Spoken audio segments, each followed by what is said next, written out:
You're listening to the Monocle Daily, first broadcast on the 19th of February 2025 on Monocle Radio. President Emmanuel Macron of France wonders if there's anything to be said for another summit. Arguably unsurprising revelations about the dogmatic obduracy of self-styled progressives. And when did we all stop dressing up for stuff? I'm Andrew Muller. The Monocle Daily starts now.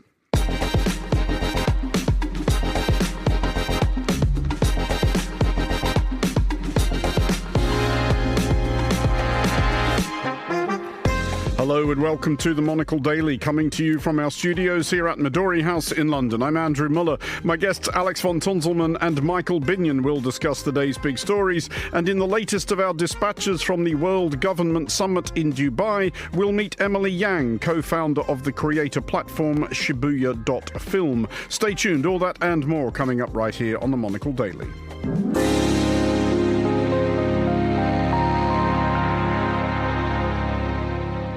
This is the Monocle Daily. I'm Andrew Muller, and I am joined by Alex von Tunzelmann, the historian, author and screenwriter, and by Michael Binion, foreign affairs specialist and leader writer at The Times. Hello to you both. Hello. You are both going places, and I mean that in both senses of the phrase, obviously. But Alex, you first. You are bound for Morocco as part of a venture which you may now plug shamelessly. Yes, with my company Silk Road Slippers, we run writing masterclasses in Marrakesh twice a year with lovely celebrity authors who come along. So I'm off to run two courses, the first with Esther Freud and the second with Sir Alan Hollinghurst, as he's recently been ennobled to become. What are you going to be able to teach people to do you think? Are you setting them on the course for the absolute money in the bank pathway to riches and fame that is the lot of the published author, he said bitterly? Yes, absolutely. I mean, we expect 2 or 3 Nobels. No, I mean, it's a very broad take on creative writing because, of course, these days people write creatively in so many different ways in different media. So the idea really is just sort of it's quite often to loosen people up a bit. We get lots of people coming who are already authors who want to change genre. Or people coming who might never have written a word and just want to see if they can after usually a rather interesting life doing other things. Do you get published authors coming, and I'm just asking entirely hypothetically, who wish to change their genre from not selling terribly well to selling terribly well? Actually, yes, we do get exactly those. And do we offer them a nice discount, Andrew? Is that the next question? If there are any lectures on that particular topic at this thing, if you could take some notes and bring them with you next time you come in, I for one would be grateful. But just finally on this, where can people find out more about this if this seems like to them like the kind of thing they might fancy? Well, on our lovely website, silkroadslippers.com, or recently there was a very nice piece on us in the Financial Times. Okay. Michael, you are off to Venice. Yes, well, I'm afraid that's much less creative and much less worthy. It's just a pure pleasure trip. I have been there quite a lot already. All right, now you're just showing off.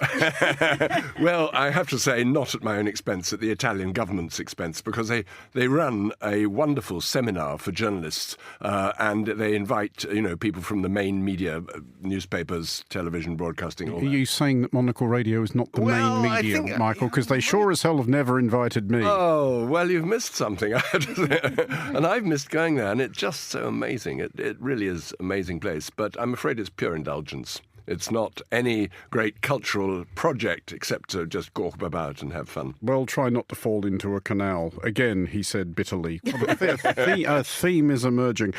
We will start in Paris, where French President Emmanuel Macron is clearly unafraid to stoke the stereotype that the stock response of Europeans to any crisis is to attempt to talk it to death. Macron is hosting the second emergency Ukraine summit of the last 72 hours, this time inviting everyone he forgot at Mondays, at which all hints of actual European action were made explicitly contingent on the unstinting support of the United States, the evident stinting of which was the reason the summit was called in the first place. Alex, what are we all doing? Well, panicking seems to be a lot of what we're doing. I mean, I'm interested, though, to see this being reported, in France 24 and so on, as a sort of, shock, shaken up the EU and all this. I mean, I think it was quite obvious that this was going to happen, actually, under Trump-Vance leadership. And in a way, I think there should probably have been a bit more preparation for that. Perhaps in some ways behind the scenes there has been. It seems fairly obvious that Europe is not going to be able to rely on the US for unstinting support, and is going to have to start, getting on its own 2 feet, really, and thinking for itself, or its own however many feet, quite a lot of feet in Europe, I'd imagine.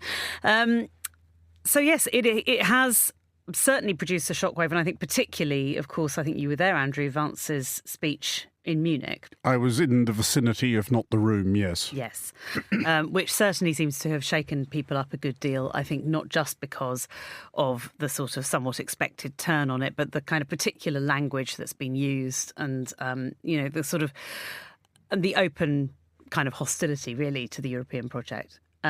So it's a difficult position. We had this summit, as you say, in the last 72 hours, which was Macron and some of the other leading countries in Europe and the UK. Now broadened because he left out, yes, Romania, Czech Republic, various other countries who have been very strong supporters. Indeed so. But of course, in all of this, meanwhile, the US is holding talks with Russia. We've seen that being happening, Ukraine not being involved. So I think quite a lot of this question is now, how is Ukraine involved? And how on earth does the international order shake itself up to move forward from here? Michael, does Europe really at some point, as some people have been suggesting, have to decide decisively? You know what I'm saying? That it just cannot rely on the United States at all and start planning accordingly. Anybody who tuned into The Globalist this morning, and thank you, you have put in quite a shift, will have heard the interview we did at the Munich Security Conference with the Liberal Democrat MP and Afghanistan veteran Mike Martin, who is proposing some sort of internal structure, European countries within NATO, as he put it, the serious countries, that ones that if push came to shove actually would fight. And he meant the Baltic states, the Nordic states, Poland, France, possibly the Netherlands, the United Kingdom, Norway, Iceland.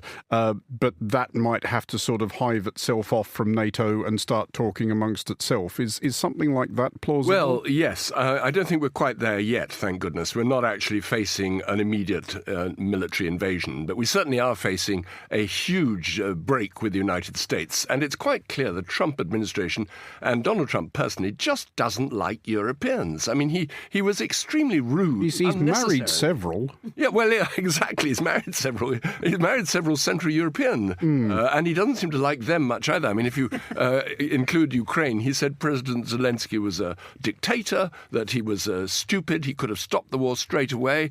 Basically, he said he should have given away what the Russians wanted right from the start. And that's what he proposes to do. And it looks as though it's game over already, more or less. It looks as though they are prepared to say, well, you have the territory you've got. We're not going to be there to patrol any new ceasefire. The Europeans can't rely on the Americans. And whether the Europeans, for all their fine talk, are ready to put up 100,000 soldiers, which is what they say the minimum would be to have a credible deterrent, I doubt it. I mean, the UK can barely put, 10,000 out without completely devastating our very depleted armed forces. Countries such as Germany, which in theory are ready to do so, they're facing an election when patrolling Ukraine is not going to be a popular issue electorally. And so I really don't see that this is ever going to happen. And I think the Europeans are going to have to think, well, what do? We can't rely on the United States. The one bright thing is, it's only 4 more years, and then there'll be another president. But well, we might be coming back to that question a bit later in the show. Yes, it's a mess. It's a real mess. To say the very least. It's not clear, however, Alex, that Ukraine really has 4 more years. Decisions will have to be made soon. Is Europe in a position to decide effectively that the United States and Russia can decide and agree what they like, but it's not going to make any difference? Well, I mean, it's not a brilliant historical precedent if one thinks about Czechoslovakia to sort of make decisions over the heads of an affected country. This did come up once or twice in Munich, of all places, at the weekend. Yes, I imagine it was quite resonant. You will be unshocked in that to learn, environment. Yes.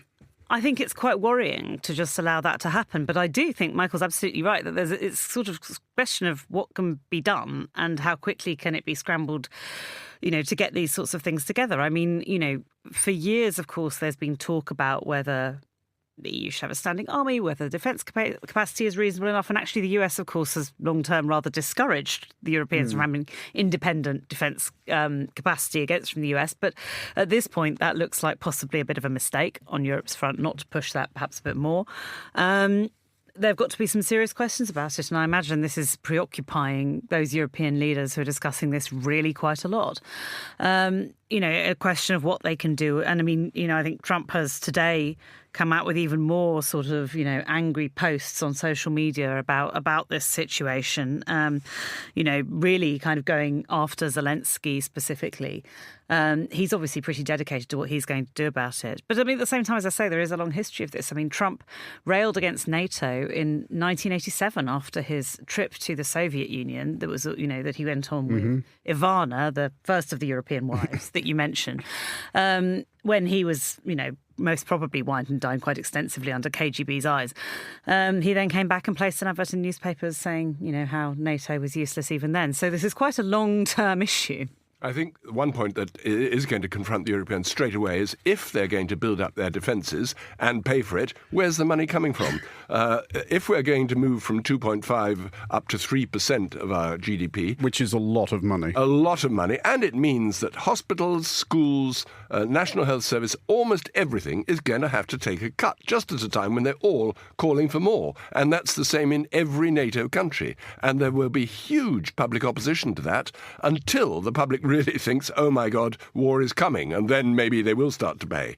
Well, in the United States, meanwhile, perhaps early indications that Americans are rethinking the wisdom of handing their government over to the kind of people who arbitrarily sack hundreds of employees of the National Nuclear Security Administration without bothering to find out what they do, though there is a decent-sized clue in the name, then frantically trying to rehire them, then realising they don't have their email addresses. And yes, this is a thing which has happened.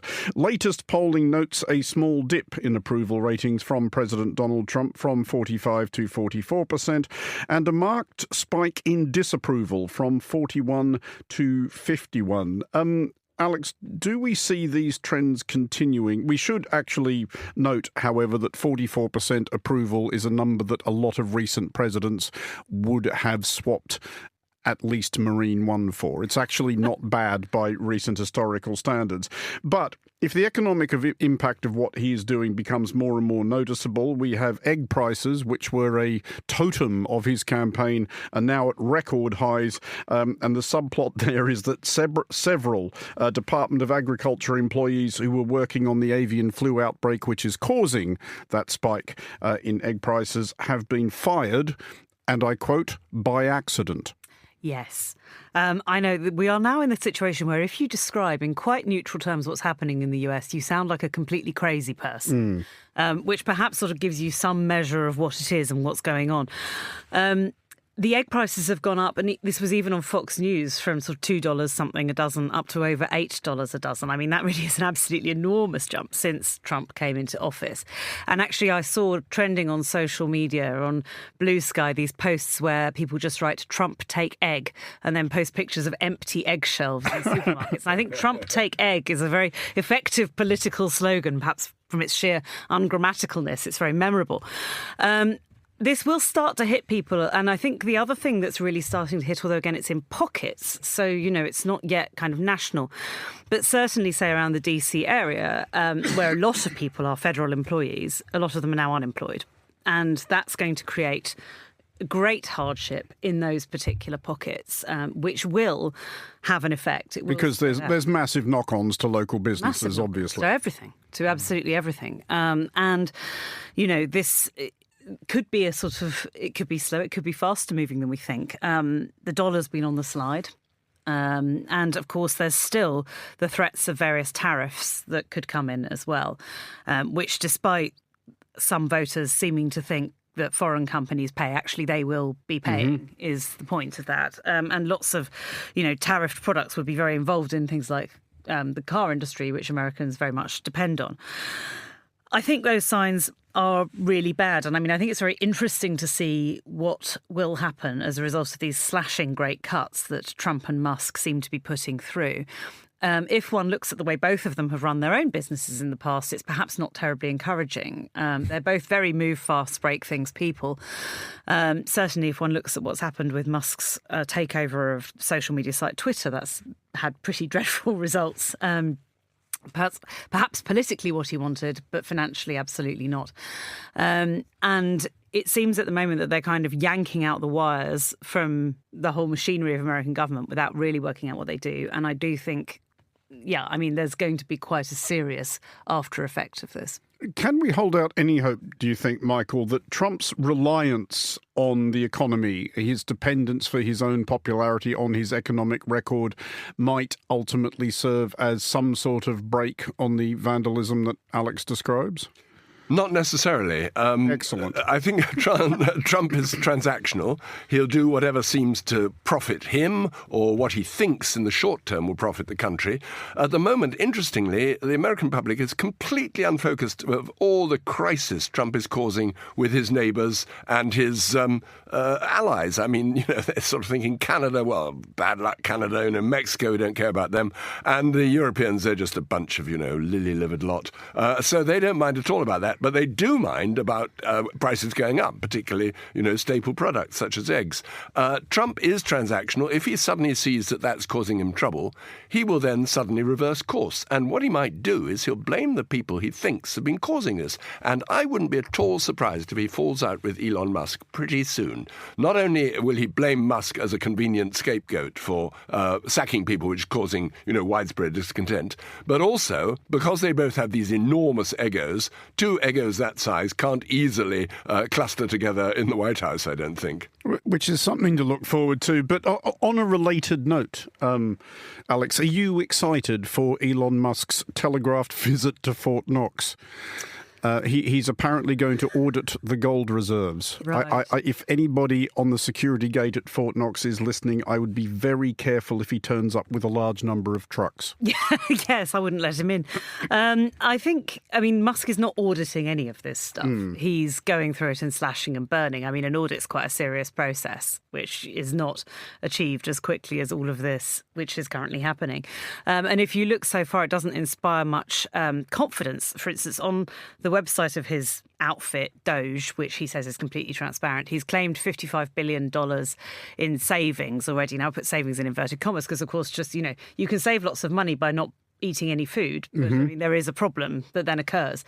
But this is what he claims, but actually he's only accounting on that website for $16 billion, and some of it is crazily overcounted. For instance, it was reported quite widely today in Bloomberg and so on that there's one cut for which he is claiming, this is $8 billion, so half of that total, and actually he's read it wrong and it's $8 million. Oh, 8 million, 8 billion, tomato. So this is sort of completely crazy. So, this doesn't really instill great faith for a man counting the gold. Just before we leave the United States, Michael, we should look ahead to next week's Conservative Political Action Conference, or CPAC, which I, for one, do look forward to every year because for the hopefully humorous weekly news review I write for broadcast every Friday, the week of CPAC, it writes itself. If anyone from CPAC is listening, admittedly unlikely, I realise, it would help me enormously if it started on, say, Monday or Tuesday rather than Wednesday, though, because then I would have that much more material to work with. But one highlight, Michael, of CPAC is they have a straw poll of the attendees to determine who they think should be the Republican nominee at the next presidential election, assuming there is one. This will be 2028, and if I can find a bookmaker who will take the bet, I would bet heavily that this straw poll would say they endorse Donald J. Trump to be the nominee in 2028. That would, of course, involve rewriting the 22nd Amendment or abolishing it, but people have flagged it already, and Trump has already teased it. He'd then be 82, which should be a record. Biden wasn't even 82 when he left office. And one wonders, what on earth would come out from an 82-year-old president. What I think will happen is they will probably go with J.D. Vance. He is pretty influential. He's got them all around him. He's been waving the flag. And he's a pretty good, he's a good speaker. He gets them going. He insulted the Europeans in rich, ripe tones that they were still smarting from a week later. So No, I think he's just what they're looking for. A man not afraid to kick his enemies and kick his friends as well. He would be, and he's young enough still. Well, indeed. But to the UK now, and apparent scientific confirmation of the ancient received political wisdom that the right seeks converts while the left hunts heretics. A study by pollsters More in Common found that left-wing activists are markedly less inclined to work with political opponents than those further right, and notably more liable to believe that those who disagree with them have just been grievously misled. Such hardcore progressives are also much more likely to dislike, criticise, insult and berate those who hold different opinions. Alex, no end of obvious punchlines beg themselves here about how we look forward to More in Common telling us that concrete is hard and grey. But why do we think this is? Is it because potted theory, this may hold water, it may not? Does the left see themselves as good in a way that the right does not? And therefore, if you disagree with us, you're not only wrong, you're terrible. I mean, that could be part of it. I think, you've got to remember the sort of left can't even really work with each other. I mean, Monty Python's old joke about Famously. People's Front of Judea and the Judean People's Front is based in fact. I mean, let's be honest. I don't know if it's so much about the good, but I think there is probably a factor now that people of this sort of 8 to 10% group that More in Common describes as the progressive activist left are quite high information people. And so, they are very embedded in the news. They're listening to a lot of stuff. Now, that's probably true also of a certain group on the right. True, which is, in both cases, it's abnormal compared to most people who are not like this. Most people are very low information, generally speaking, or moderate information at best, because they're busy getting on with their lives and being quite sane, unlike us weirdo political junkies in this corner.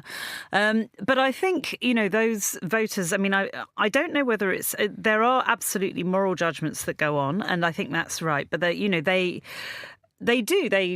see, the kind of, they see this as a very moral fight. And therefore, people who disagree with your morals, that is quite a big issue. Yes, you are then likely to see that as inherently bad, I suppose. I think Alex is absolutely right. It's the moral element that makes it different from the right. The right usually, the centre-right, regard themselves as pragmatists.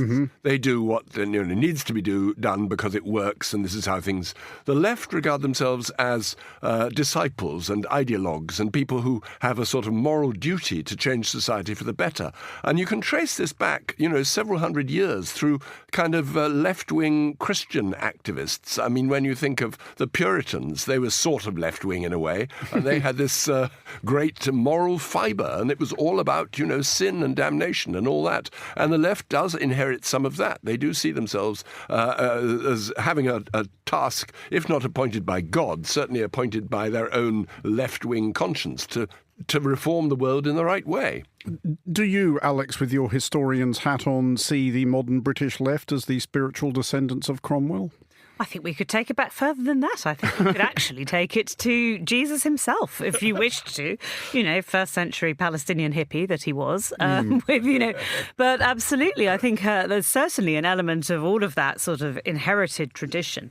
And I think, yes, I mean, the Puritans were trying to reform in what they saw as a moral way. I mean, it's quite, they didn't necessarily fit easily into a modern paradigm of left and right.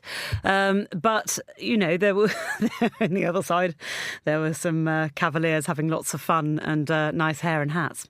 So there's always that temptation. But just finally on this, Michael, as Alex correctly points out, that the kind of tendencies we're discussing here are not unheard of on the right. In fact, they've become quite deafening on the right in recent years. But there is, taking this back to the United States, a conventional wisdom at large that one of the reasons that the Democrats lost in 2024, it is 2025, last year, let's go with last year, that one of the reasons they lost last year was that they were too sensitive to the yelpings of their more excitable fringes, rather than telling them, look, you people are weirdos, shut up, you're scaring off normal people. Well, I think that's absolutely true. And I think they also didn't focus on the thing that matters, which is bread and butter issues. I mean, Clinton got it right. The economy's stupid. And they didn't listen to his great moral precept, if you can call it that. But I think the Democrats were embarrassed by the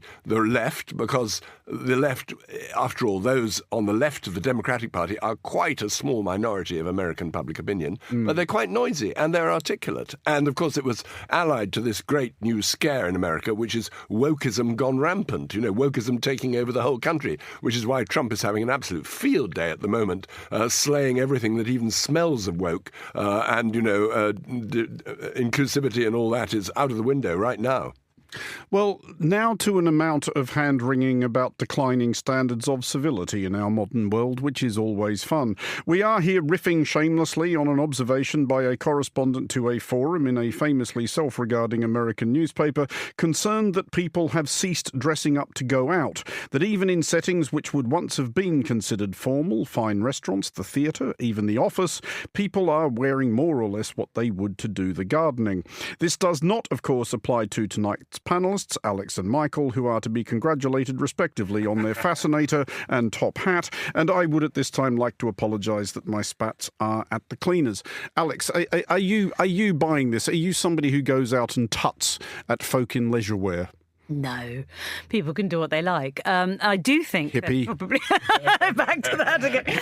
I do think there has been a bit of a shift, especially since the pandemic. I think it was already happening, but that kind of fast-forwarded it, that you do see people much more casual now a lot of the time. People got quite used to wearing their pyjamas at home all the time. And, I mean, I found myself at a party before Christmas wearing some very fancy pyjamas to the party with a pair of heels. Some of them were so... A pyjama party? Yes, I mean, but, I mean, it's... There are shifts, but I do think it's crucial to say, as in fact in the newspaper you mentioned, the correspondent does say, that these things do tend to be cyclical. And I think at the moment there's this great trend for being very casual, very dressed down. It's bound to shift at some point. Yeah. It always has. Beau Brummel brought in, all this wonderful fashion, high fashion, and that people should take trouble about their attire and groom themselves. I must say, it is quite nice when people do make an effort and dress up. But frankly, I was at the opera, as one does, a few days ago. Of course you were. I just went in my ordinary clothes, and so did everybody else. I didn't see anyone in shorts, but it's too cold. I mean, that's the only reason.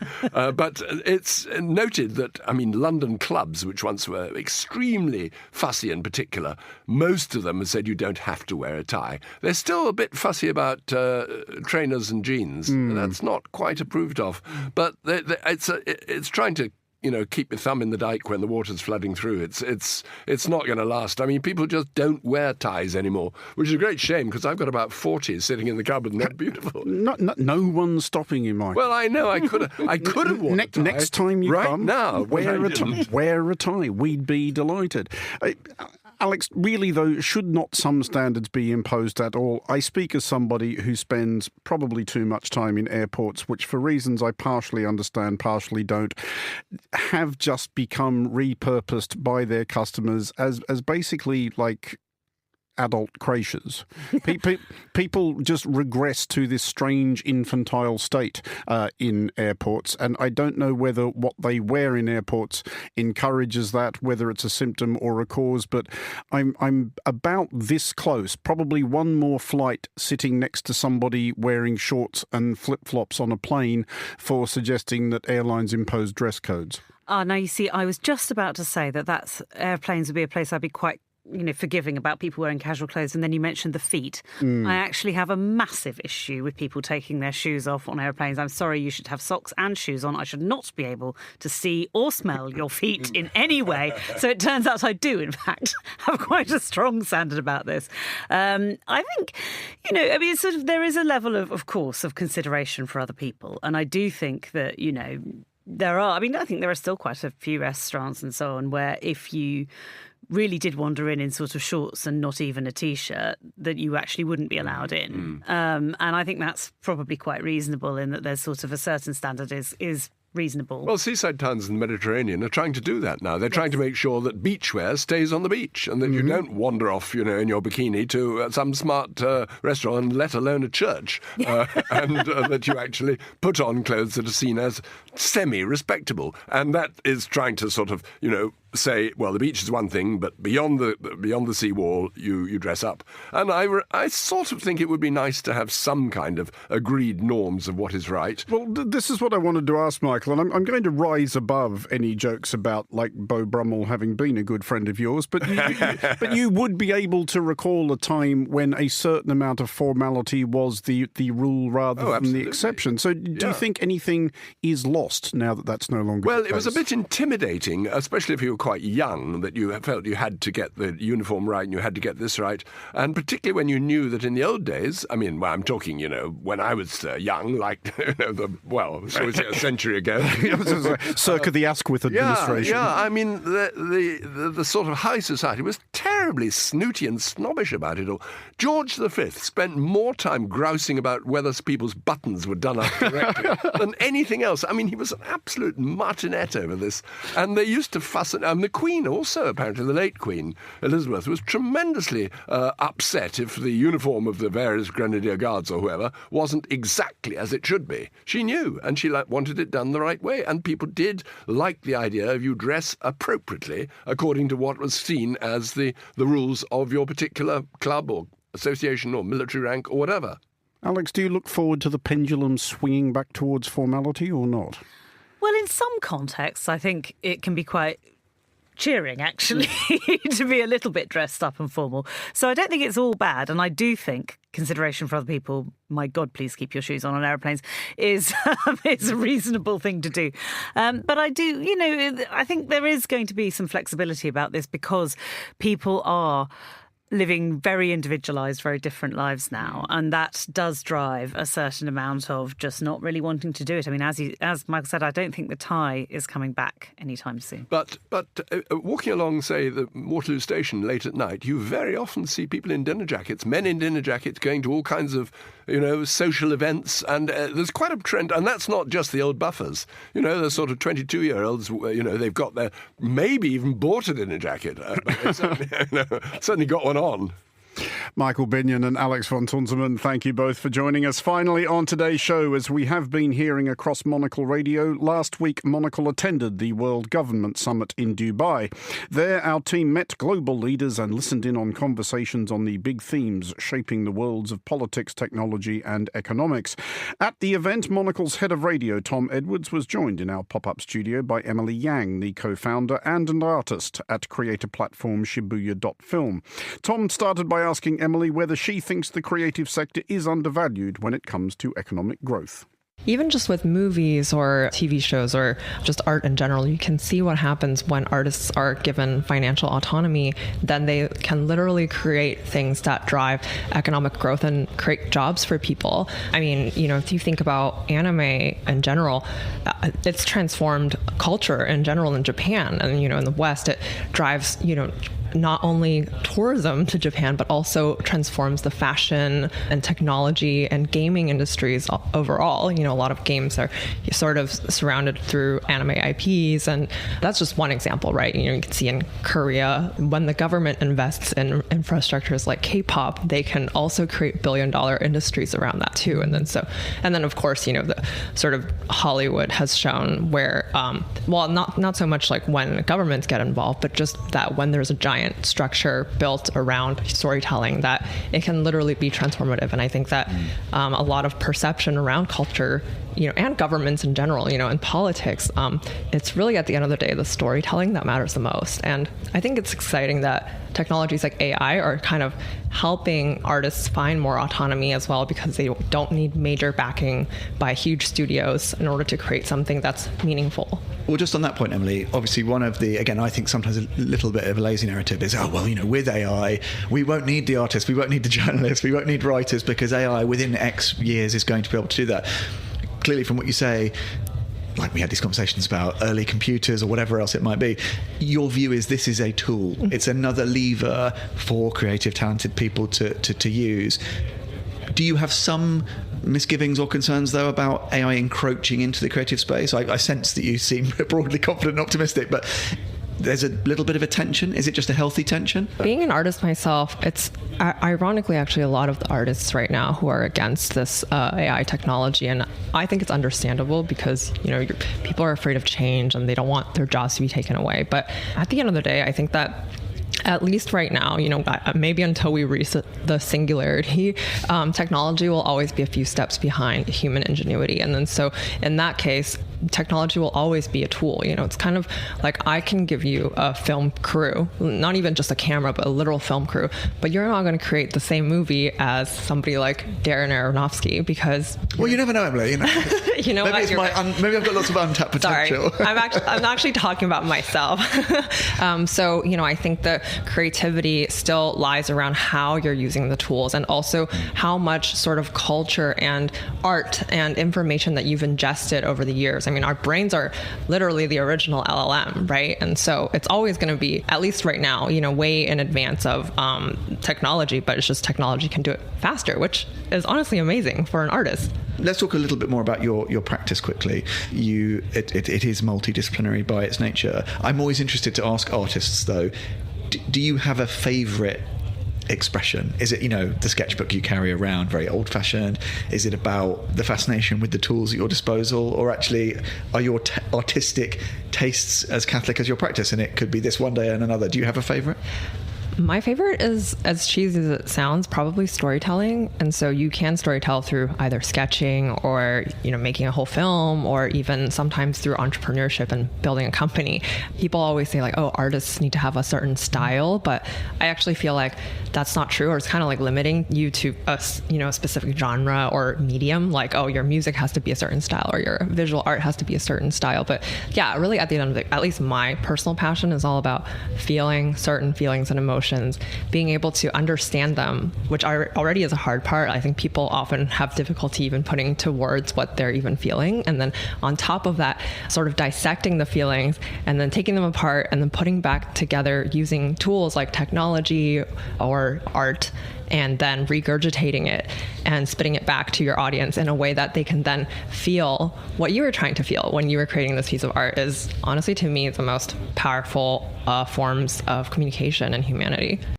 That was Emily Yang at Shibuya.film speaking to Monocle's Tom Edwards. And that is all for this edition of The Daily. Thanks to our panellists today, Alex von Tunzelmann and Michael Binion. Today's show was produced by Monica Lillis and researched by Maisie Ringer. Our sound engineer was Elliot Greenfield. I'm Andrew Muller here in London. The Daily returns at the same time tomorrow. Thanks for listening.